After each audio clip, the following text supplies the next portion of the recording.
A bride is kidnapped on her wedding day. That's the first story in A Hot Lagos Afternoon by Promise Onyekachukwu. She is headed to her village where she can probably finish the wedding rites, and she realizes that, oh, she is trapped. Hi guys, I'm Roving. Welcome to Roving Through Books, where we'll be reviewing a book every day for 100 days. We're in the short story section, and today we'll be reviewing A Hot Lagos Afternoon by Promise Onyekachukwu. Now, this short story is the collection, entire collection is very short. It's something you can read in a sit down or to just sit down, pick the book. You should finish it pretty much anytime. But the issues this book discusses are very cogent in the sense that there are things that we have to discuss. I remember talking to someone or maybe thinking is that I hope we don't get to a point in Nigeria where kidnapping is something that where were you kidnapped? Need to have been kidnapped. I hope we don't get there because it is becoming increasingly frequent. It's coming so in fact, any average person in Nigeria knows at least 3 to 5 people that have been like direct connections with that have been kidnapped, and it's very sad. It is very sad because that is a very traumatic incident, and for a country where we do not pay particular attention to people's mental health, I wonder what the repercussions could be. So there was a victim I know, and he said that after leaving, he can't go back to his house because he was kidnapped from his house. He can't go back there because he is traumatized. Anytime it's like it feels something like that is going to happen, so he has to move out to another place, and that's just one of many. So this young lady, she's kidnapped on her wedding day, and more than the kidnap, some other misfortune befalls her there, and she is there. Sometimes bad things happen to people, and they are in shock. They have to come to terms with the fact that it has happened to them, and that's kind of like what happens here. So she's shocked that something like that has happened to her, not just because she thinks, but the event is just so shocking to her. Like, I feel like as human beings, it's not like we feel like we are special so bad things don't happen to us. No, we just don't think of the possibility that on so day this is what is going to happen.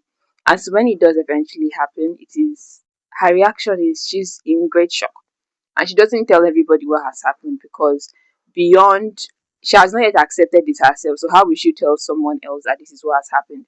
You know when some people lose a loved one and then they will not say it that this person is dead. They would not say it till maybe other people say it, but they still will still not say it. Do you understand? So if you want to know something like that has happened, you most definitely will not hear it from them.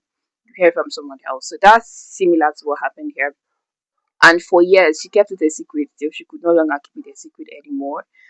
I think the important thing here is that the man she got married to was very supportive.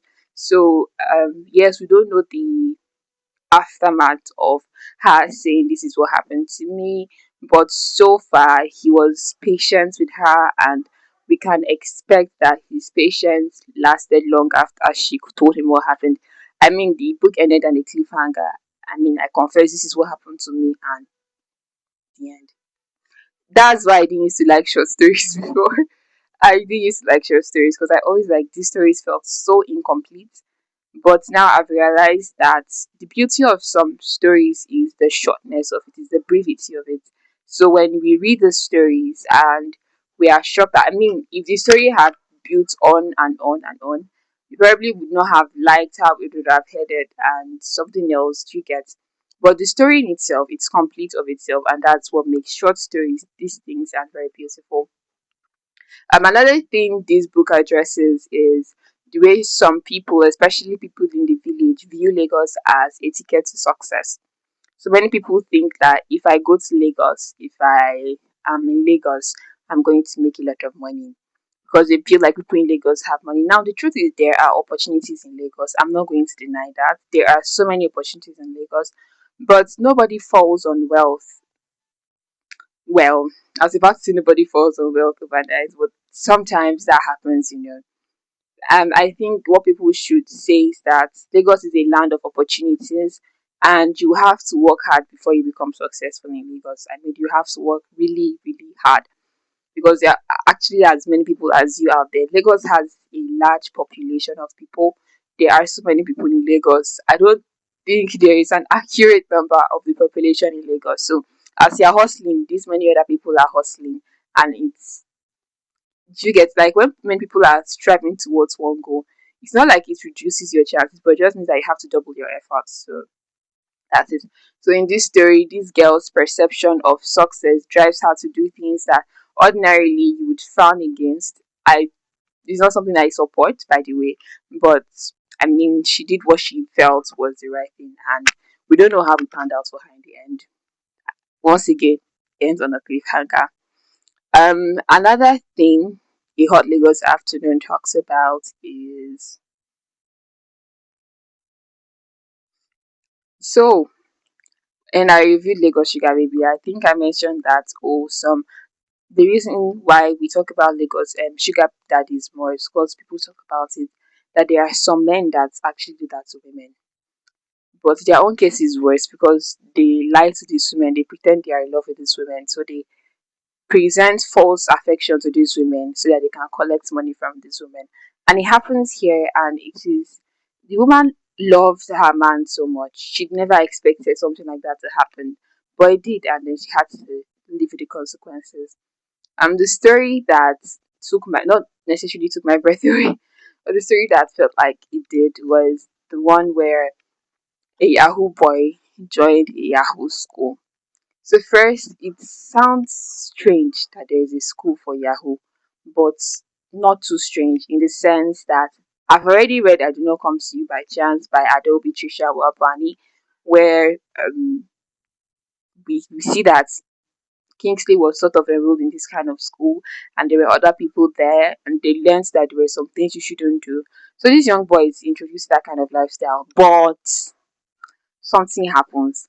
And I really liked the twist. I like that it ended that way because I feel like, to an extent, we do not we do not criminalize crimes enough in Nigeria, in the sense that when people do bad things, we do not see it as things that are bad, simply because bad things are prevalent in the country. So when a person is being punished for a crime, I sometimes I think it's a good thing because it should serve as a deterrent to other people. And like I said, sometimes, because most of the time people that are punished for crimes are not usually the people that perpetrate the crime. They're usually just innocent bystanders or something. And also, I think the fact that there are Yahoo schools and there are like references like, oh, this is the one this person, see, this Yahoo pandemic in Nigeria, if we don't address this thing, I don't know what's going to happen, because as much as I'm complaining about the one happening in Lagos because of this book, there are other cities in Nigeria where it is very prevalent, and you see children of 13, children of 12 indulging in these things. So there was a video online I saw where these boys were obviously Yahoo boys, and the only thing they could think of buying with the money was cheese balls. And somebody was like, imagine how young these boys are, that their own sense of indulgence, the highest sense of indulgence to them was cheese balls. I mean, if you came into $50 million now, I know what you use the money for. It's definitely cheese balls. What is cheese balls? What is cheese balls? Like, I mean, everybody has their cravings and stuff, but really and truly, what is cheese balls? But that's what these boys were buying because they are still very young. They do not understand life enough, but that's what they're doing. And then some of their parents are encouraging them, edging them on, and it's sad. Like, that's why I said that sometimes I think this crime should be punished. But the thing is, we do not punish crimes because of things like this. There should be a way we should address the root cause of the Yahoo boys lifestyle, and I hope that when we come to that, it reduces to a very large extent, or it's probably eliminated. So that's it for me for a hot Lagos afternoon.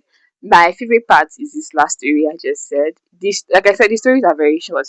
You can read them in a sitting. I can't remember how long it took me to read this. I really can't remember, but I just know it definitely didn't take me long. So if you're looking for a short story collection that will be like breeze, I recommend this. So bye guys.